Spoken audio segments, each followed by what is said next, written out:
Greetings, fellow retro fans. The Bob and Dolores Hope Foundation and the Hope family are proud to announce the new Bob Hope channel on YouTube. The Bob Hope vaults have become things of legend with an unparalleled collection. We're talking about thousands of hours of TV, radio, and film masterfully preserved within the archive, as well as tens of thousands of photographs. Every week, the family, along with the help of Bob's official archivist, Jim Hardy, will make selections from this vast amount of incredible material and add them to the channel twice a week. On today's podcast, we're joined by Mr. Hardy, who has for years handled Hope's licensing and copyright issues while at the same time maintaining extensive archives. In 1986, Jim filled in for a summer job at Bob Hope Enterprises as a production assistant and never looked back. 38 years later, he's still there with the impressive resume of having worked on 43 television shows for Bob and about Bob, along with his countless personal appearances. Some of these clips will include USO tours, tributes to vaudeville, Hope's famous insults reels, monologues, Christmas specials, PGA and Hope classics, and the list goes on. Sometimes when you haven't met face-to-face with an interviewee, it can be kind of rocky initially trying to make the conversation flow. That was not the case with Jim Hardy. Knowledgeable, friendly, and witty, Jim's persona made this interview an absolute delight for me, and we both hope, pun intended, it is for you too. Enjoy!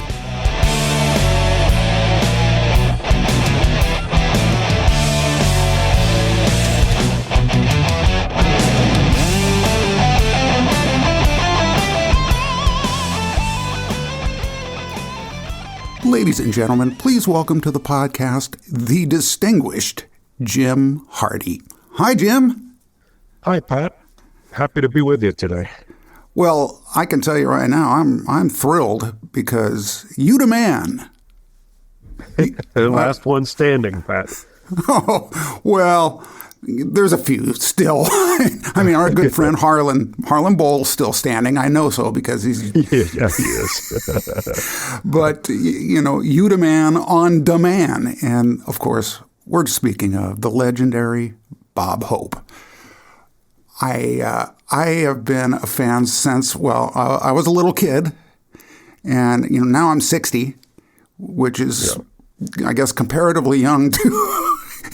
compared to how long Bob made it, you know. Yeah. But there's some wonderful things going on, and you know, I'm looking forward to chatting you up about it. But it was funny because I was talking to our mutual friend Harlan, who of course has been a part of the full-fledged member of the organization that you head there, but. He told me this really funny story. Now, we're talking about a century of Bob Hope's gracing this planet. Yeah. And he told me, and you probably know this story, but I got to share it with my listeners, how in his later years, it was announced on Capitol Hill in a very somber moment that Bob Hope had passed away. Are you familiar with this story? Yeah. He had not. And Harlan goes, you know, Pat, I got a call. It was from Bob, and he said, you know, I've been hearing some talk, and I hate surprises, Harlan. Am I alive or dead? And it's just so true to form, isn't that? Yeah. That sense of humor, you know. Yeah, even at that age. Yeah. Exactly. Never went away. You know. And still turning. And he added that, you know, Harlan added that, you know, I guess he was talking to Dolores about, you know, Bob getting on and maybe not being up to doing this showbiz boogie anymore. And her response was, of course, don't you dare. It keeps him alive. A lot of truth to that. Well, and how he went into detail at how, like a lot of these great performers of the golden era could be in that kind of a, you know, it's just another day of life But when the spotlight hit them, it was as though they were living their heyday. It's transformative, and I don't think that people like myself who have never been on the stage can understand it or appreciate what it is. The energy that you get from being on stage and engaging with an audience. There were instances where he would have a concert day or something. He'd be struggling with the flu or whatever, and he would think, boy, he's not gonna be able to do this show. And he'd come off the stage like a 20-year-old kid. Yeah. He was just revitalized, and, there'd be a spring in his step, and, he just loved the energy. Yeah. Well, and it's funny because I'm, of course, looking through the archives. You are, of course, the official archivist, so I can tell. Wait a minute. Did I pronounce that right? Is it archivist? It's, this English language, Jim, it's going to be like, don't you know it's archivist? I've heard it in different ways, and I don't know which is right either, so I answered all of it. Yeah. That's a relief. So we'll call you the archivist for right now. Yeah, whatever works. Until I get some nasty letters. But I look back at some of these incredible pictures, of which you are about to be sharing thousands of, tens of thousands. I don't know. That's a heck of a career. But the ones that I really love, Jim, are where he's out doing the armed forces tours, and the shots of him from the stage. And you've seen a lot of these rock star shots like that because they want to show off their audience. Yeah. I just don't really recall a star of that magnitude, or just any stars, having somebody that was taking pictures that had the bright idea of shooting the performer from behind. Yeah. Yeah. And seeing a virtual sea of people, or servicemen, and women, for that matter. It was just, those pictures are awe-inspiring. Yeah, they're dramatic, and there's not a lot of them because in reality there were very few opportunities to have that many soldiers in one place because they were not in Vietnam or in the South Pacific, to see a Bob Hope show. A lot of them were deployed, in various areas and bases. So an awful lot of the shows that he did were, in fact, for, very small crowds, a battalion here, a division there. But yes, you do see some shots in Vietnam, a place like Long Binh, which had a nice big sort of a Coliseum type of outdoor arena, and Da Nang and so forth, where a lot of guys were stationed, and you would see some big crowds. I don't know how many thousands there were, but there were some very large crowds in some of those shows. Yeah. But then again, that he would be, he would hear though that this group of guys or girls couldn't see the show because they were, they had a duty over here, to watch the perimeter or something like that, and he'd go and find them and do a little show for them,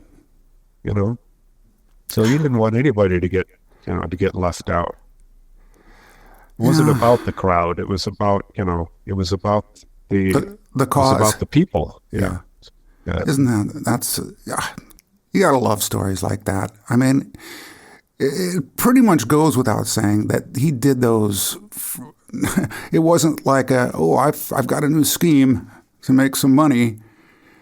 It wasn't that. It was patriotic, compassion.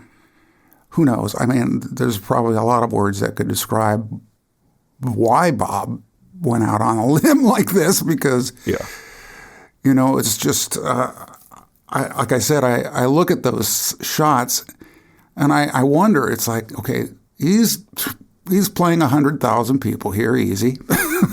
Yeah. And the only thing he has in his hand is a golf club. That's it. That's it. That's all he needed. Yeah. It's just one guy on stage. And I thought, well, it wasn't just a golf club, was it, Jim? No, it wasn't just a golf club. No, it certainly was not. Yeah, he had a little more going for him than that. Certainly was not. Yeah. And when you look at some of the special guests, you're like, well, that had to help. Yeah. But, Pat, if you take it all the way back to the origins, when he first started doing this in World War II, it was hard to get to the places he went to. Travel today is simple compared to what it was in those days. And island hopping in the South Pacific, I mean, you were a day in the air stopping. You had to stop and refuel, and you're over water for half a day. Prop plane, anything goes wrong, you're in a world of trouble. These were hard places to get to, and there were no amenities for him or any of the other cast members. You think about Frances Langford, who went on those USO tours. I mean, she was used to being in a Hollywood dressing room, and this is a whole different animal. Yeah. Well, and that's a labor of love, really. It's really all it is. Well, exactly. And I'm sure they're looking at him going, well, I'm not with some putz here. I'm no pun intended. I'm with, the real deal. And look at him. And it must have just been, I would imagine, a lot easier for the younger stars that he brought out, the starlets, to look over and say, God, that's Bob Hope. Yeah. And he's sleeping on top of a pile of bombs.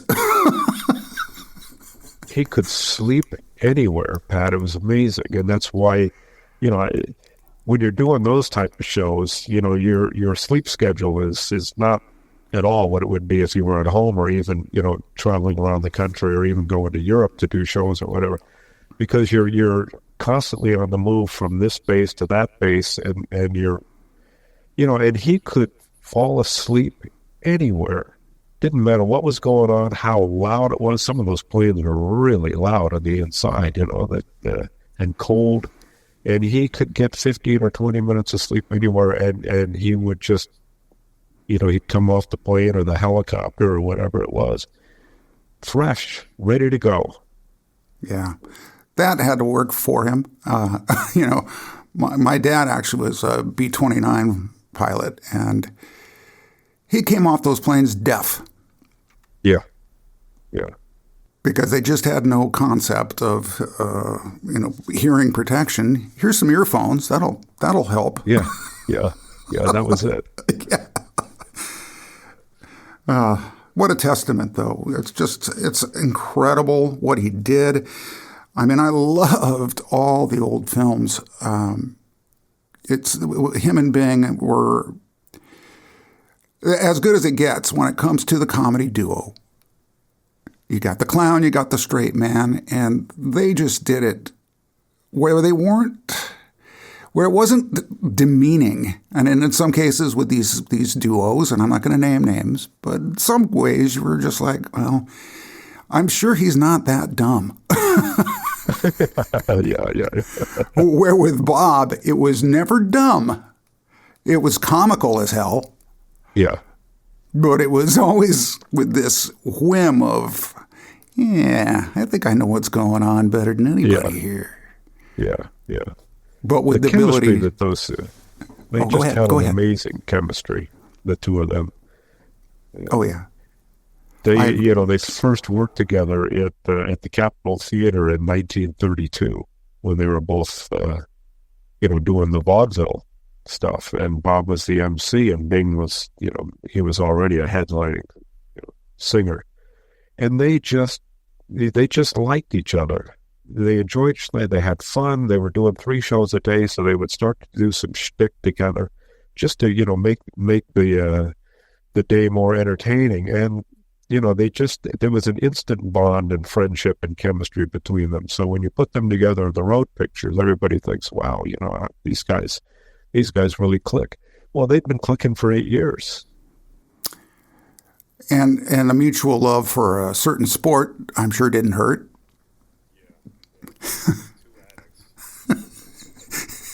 And what a good thing to be addicted to, I'll tell you. Two addicts. And if you look at the first road picture, Road to Singapore, it's Bing Crosby, big letters, Dorothy Lamour, big letters, and Bob Hope, small letters. He was new. Bing was the star. And if the weather was good, Bob said he would have to, he would call Bing and he would have to talk Bing into calling in sick so they could go play golf, because Bob didn't have the clout, but Bing did. And they'd take the day off and go play golf, but Bing had to be the one to call in with a sore throat or whatever, because Bob couldn't get away with it yet. Oh man, that's golden. I love it. Well, it's like you said, it could have been addiction-wise with show business. Usually these addictions are pretty bad. When it comes to golf, I think that's a pretty healthy one. Yeah, if you got to pick one, Pat, this is the one to pick, right? Exactly right. I'd been in the rock and roll business for a number of years, and the bands that were going to make it through their tenure, or not make it, I should say, it was booze, drugs, fast women, and live all you can and die young kind of a thing. Yeah, and a lot of them did. And same with that era of stars. Yeah. Whereas, hey, let's all smoke. It's good for you. Oh my God. Yeah. Well, and Bob used to smoke, You can see some of the, in World War II, you can see some of the shots of him on stage. He's got a cigarette in his hand, and he quit because the doctor told him, look, smoking's going to ruin your voice. And he quit. He quit the next day because he's an entertainer. He's a performer. I need that voice. I got to sing. I got to be able to do, I got to be able to speak, but mostly he's got to be able to sing. When you're in the movies and so forth, in those days, Pat, you had to know how to do everything. Sure. And, so he gave it up right away because, the voice was important. But you're right. Everybody smoked in those days. Yeah. I mean, as a former smoker, and I really didn't call myself a smoker. I smoked, but I never considered myself a smoker. And maybe that was what saved me. But, dang nicotine, it works in its horrific way. And actually in some cases, rare, embellishes the voice. Nat King Cole, who knows if he just sounded like he sounded. Well, there's certainly probably a lot of truth to that. Yeah, it can give you a different voice that maybe is better than the one you had. Exactly. Bob wasn't taking any chances. No. Well, and his voice was so unique. Yeah, I'm glad he didn't. And Lord knows if that doctor hadn't existed, we might not have had a century of Bob Hope. You're right. You don't know what the outcome would have been. So. Got to thank that guy, whoever he was. Yeah. And of course, for Bob, listening to him, and that's not an easy habit. Maybe he didn't take it to the point of thinking he was a smoker. Maybe he was like me, and I don't know that he was I don't know that he smoked an awful lot, but you can see in some of the pictures and some of the film footage occasionally that he's got one in his fingers. So I know that it was some part of his existence at that time, but he said that when the doctor told him, it's going to ruin your voice, he said, okay, I'm out. Just stick with Bing. He's over there rolling reefers. Oh, everybody's going, what, Pat? What do you know that we don't? Now, that's a reference to one of the movies, folks, which shocked me. And actually, Bing wasn't smoking reefers, but it was funny. One of Bob's lines was like, hey, what are you doing, rolling reefers? I was like, wow, that's risque for this era. Yeah. But it's just incredible. And the company he kept I mean, sure, there was Bing. Sure, there were all these gorgeous starlets who I do a little video presentation along with these interviews that I put up on my YouTube channel. So Yeah. folks will be seeing exactly who I'm talking about. I won't name names. You'll know. But it's just like if they were beautiful and famous, they went with Bob. And that was so wonderful for just what they did for the soldiers and the whole USO tour thing. And it's funny. One of the lasting memories I have personally living in LA around the late 80s, early 90s, mid 90s. Anyway, whenever Desert Storm ended, Yes.